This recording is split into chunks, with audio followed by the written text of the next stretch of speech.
ముక్కోటి ఏకాదశి చేస్తావా? అప్పుడు నేను ఎన్ని ఫలితాలు ఇవ్వాలి నీకు? 23 ఏకాదశుల ఫలితం ఇవ్వాలి. అథవా ఈ ఏకాదశితో కలిపి 24 ఏకాదశుల ఫలితం ఇవ్వాలి. కానీ నేను ఒకటి ఎక్కువ అడుగుతాను, దానికి తగినంత నీకు ఇస్తాను. నేను అడిగిన ఎక్కువ చెయ్యాలి. నువ్వు అడిగిన దానికన్నా కొన్ని కోటి రెట్లు ఇస్తా. 3 కోట్ల ఏకాదశుల ఫలితం ఇస్తా.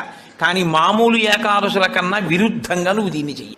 ఎందువల్ల విరుద్ధంగా చేయవలసి ఉంటుంది ముక్కోటి ఏకాదశి అంటే, మామూలు ఏకాదశి నాడు మీరు ఉపవాసం చేసేటప్పుడు పండు కాని, కాయ కాని, అథవా కాసిన పాలు కాని తాగితే ఉపద్రవం ఏం రాదు.